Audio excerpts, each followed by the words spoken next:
A Kentuckiana couple is thanking compassion and technology for giving their toddler a sense of normalcy. A brain tumor caused 4-year-old Anthony Bretnacher of Shelbyville, Kentucky, to lose his vision, and a stroke paralyzed the left side of his body. And new tonight, WHAS 11's Tabnie Dozier shows us how, thanks to Facebook and friend there and a 3D printer, little Anthony becomes more self-sufficient. Simplicity of touch. Big boy voice. The simplicity of sight. The simplicity of being able to feed yourself. Show me the spoon. Can you pick up the spoon? Not all of those tasks are so simple, especially for 4-year-old Anthony Bretnacher. A tumor that size, it affects almost every part of the brain. A year and a half ago, Anthony was diagnosed with a brain tumor. This happened when his parents said he wasn't gaining weight. After doctor visits and MRIs, there was a tumor found the size of a baseball. Well, unfortunately, I had to quit my job after Anthony's diagnosis. He needs around-the-clock care. He's on several medications. He goes to 6 therapies a week. Anthony ended up losing his vision and having a stroke, paralyzing the left side of his body. You got to help them. I mean, everybody deserves a chance.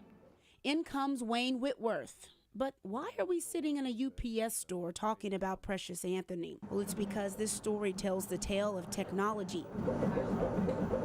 faith, and empathy. Are you cute?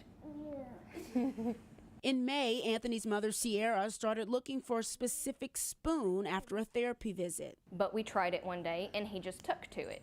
She was just asking for a spoon. Does anybody know where I could find a spoon that looks like this? And I thought, well, it looks simple enough, but it wasn't.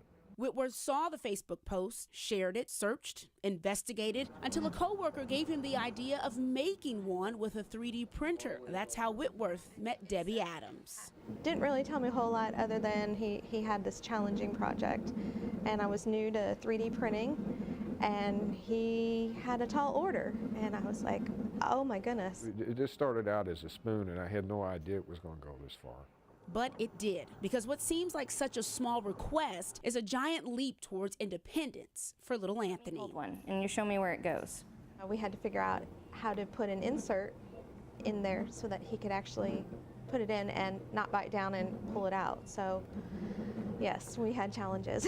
But when you take a look at a 4-year-old with a brain tumor who can't see, walk, or freely move his left side. Before she came along, he didn't move at all. You set him on the floor and he would stay there. Reworking designs for a spoon and fork for this toddler became gratifying.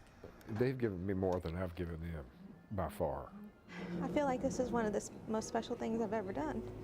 Here's the finished product at the UPS store on Broadway in Louisville. The unique handles are the most important. Anthony already has a set donated by UPS. Now the company is making another one that can be left at his preschool as well. What is keeping you guys going? Yes. Him, he greets every day with a smile on his face. No matter what? He What? Smile for him.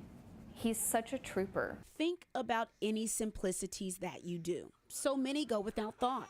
Then think of 4-year-old Anthony Bretnacher, waking up every day, continuing to fight, continuing to grow, and continuing to love. He will steal your heart. He will absolutely steal your heart. 2 strangers brought together by the will to take care of other strangers, and a family that's thankful and humbled to experience the goodness of humanity. Tabnie Dozier telling a great story tonight. Now, those utensils have shapes so Anthony can tell them apart. And the Bretnachers have fallen behind on bills. And that's because of the high medical expenses they've had, and Anthony's mother had to quit her job. Well, friends have now set up a GoFundMe account, and we have that linked for you at WHAS11.com.